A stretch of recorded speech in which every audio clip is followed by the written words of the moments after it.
Welcome to The Beat. I'm Jason Johnson in for Ari Melber. It is a very busy Friday.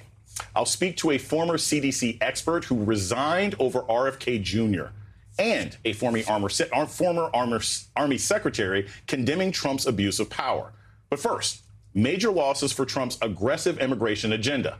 Columbia graduate Mahmoud Khalil will be released on bail, a victory for foreign-born students targeted by the Trump administration. Khalil is the, quote, only high-profile pro-Palestinian demonstrator in the United States who remains in confinement. The judge siding with Khalil that his detention was, quote, unlawful retaliation against his pro-Palestinian speech. And a victory for higher education. A judge blocking the Trump administration from halting Harvard's enrollment of international students, directing Trump to restore their visas.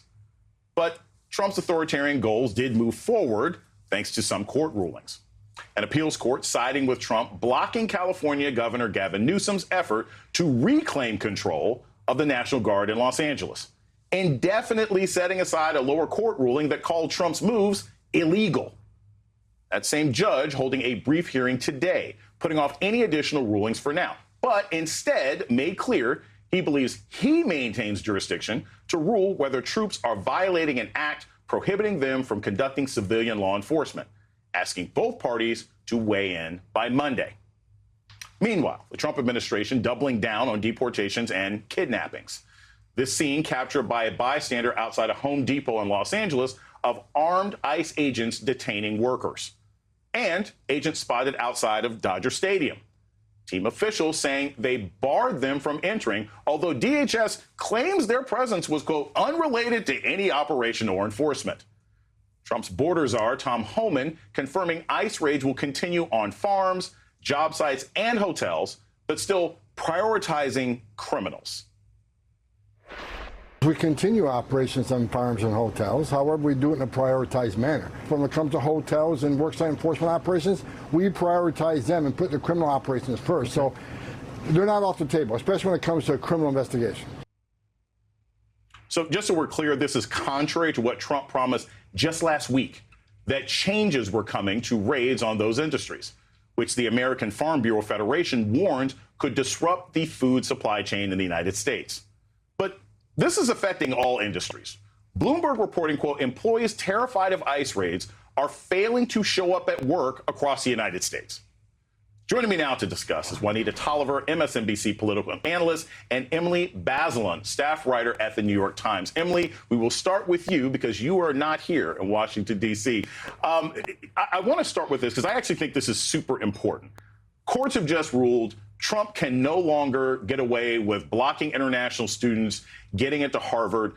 Not only is this, of course, a good ruling, but what does this do sort of strategically to the Trump administration's sort of never-ending effort to lock down, abuse, or take control of higher education in America?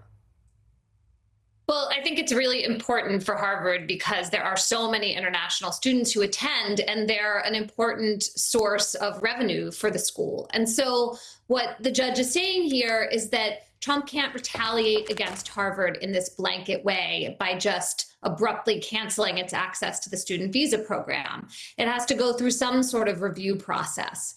And, you know, the setbacks that Trump has been having in court with regard to Harvard are not just this case. This has been also a loser for the Trump administration in terms of blocking funds to Harvard. So I think that is all helpful to the school, obviously, which has been trying to stand up to the administration. There also seem to be negotiations going on behind the scenes between the government and Harvard, and it will be interesting to see how this ruling affects those developments. You know, is the school going to be able to reach some kind of deal that does not jeopardize its academic freedom and integrity, but gets the Trump administration satisfied enough that these other kinds of investigations and serious threats continue to be addressed? Juanita, I'm going to make this more specific. In many respects, the Trump administration is hostile against higher education because they know that that will be the groundswell of people resisting their authoritarian regime. That's the basics. And what they've asked Harvard for is things like, we want all the documentations and all the financial information of anyone who we deem to potentially be a threat or an international student. Let's move away from Harvard for half a second. What does this ruling mean for Georgetown, for Stanford, for the University of Virginia, for Michigan, for Maryland? What does this say to all the other universities in the country who are watching this and on pins and needles as to what they might have to do or what they might face in the coming months? Don't acquiesce. There are tools available to you. I think Harvard has demonstrated, take the Trump administration to court. It can go in your favor and in the favor of the international students who are seeking higher education in the United States. What's interesting about this case, though, Jason, is that the Trump administration said specifically, oh, we don't have concerns about any of those other colleges. Right. So I'm going to be watching how those universities then use that against the Trump administration when they try to flip, because Emily talked about Harvard making a deal that satisfies the administration. I don't believe the administration will ever be satisfied. Right. And so tracking everything that they're doing and saying, I think, is in the best interest of every college president who is watching this unfold right now. So moving ahead with sort of what the impact of this is. I, as a university professor, I'm at Morgan State University, Yes. I talk about this all the time. The idea of limiting international students is a huge problem for American students. Yes, it is. Because international students are often full pay, and the money they pay helps for scholarships and everything else like that. What do you think is the impact of this on international students coming to the United States? Because if they're backing out, it ends up hurting our students here too, right? Honestly, Jason, I'm not even sure how long or if there will be a cooling effect, but I'm anticipating some of those students who had their visa applications denied or revoked to just say, I don't even feel like dealing with it. I'll go to France, I'll go to Germany, I'll go to some other country that also has leading competitive institutions to learn. That is a massive loss for American students, like you said, not just for the cost savings, but also the exposure. Right. Every time I travel abroad, I keep thinking how our academic systems can do a lot more to expose students to other cultures, other ways of life, other ways of thinking.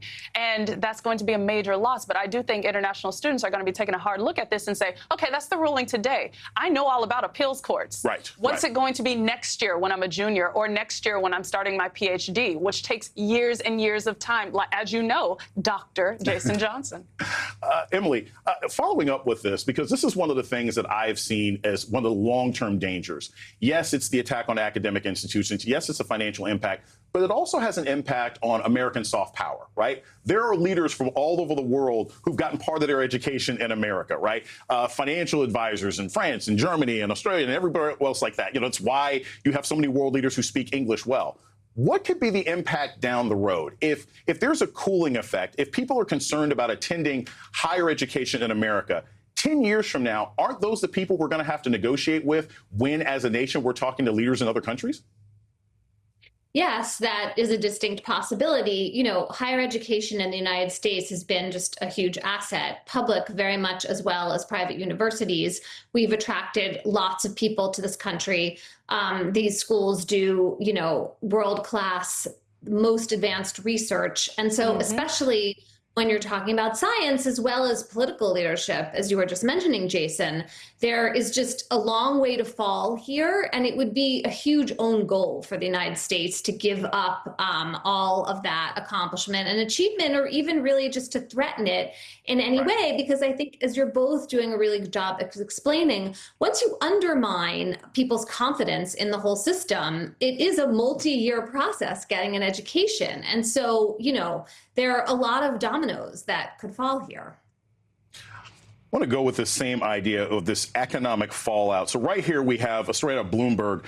Employees are terrified of ICE raids. They're failing to show up at work. If a quote here, economic fallout looms. The U.S. workforce shrank in May, partly because of a decline in the number of foreign-born workers. In California, mass deportations could wipe out $275 billion in economic output, slash tax revenue by as much as $23 billion annually, and severely disrupt industries. Emily, we're focused on California, but this is also North Carolina. This is Georgia. This is South Carolina. This is Texas. This is anywhere that has a poultry farm or crops that need to be brought in one way or another. What's the potential long-term economic impact of these deportations with just economies in states that aren't the biggest economies in the world? Yeah, I mean, we saw this 10 or 12 years ago. Alabama, just the state, passed a very harsh immigration enforcement law, and lots of agricultural and other workers fled the state. And you saw a real decrease in economic output. in Alabama. And so if we have these raids in workplaces and these jobs aren't filled, you're going to see the same kind of impact across the country. I think that is why President Trump has been hearing from industry leaders in the farm and in the factory sectors. And he seems to want to pull back from the kind of workplace enforcement that ICE is doing. But, you know, Tom Homan, his border czar, has a different idea. And so that's why these raids continue. And the question is how many people see what's happening and are chilled. You know, we were just talking about chilling effects of students. This is another kind of impact where if workers see people being snatched up around them, then they're not going to stick around. And there are a lot of crops that wouldn't get picked in that situation.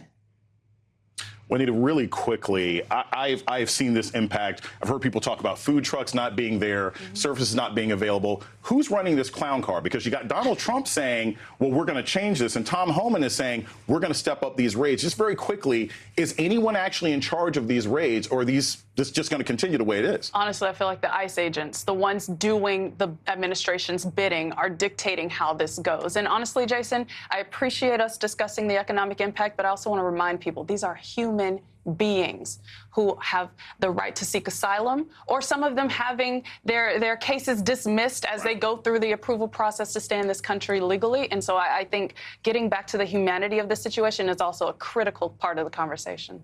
Humanity has never been something the Trump administration has been good at acknowledging. Juanita Tolliver and Emily Bazelon, thank you so much for starting us off tonight on The Beat.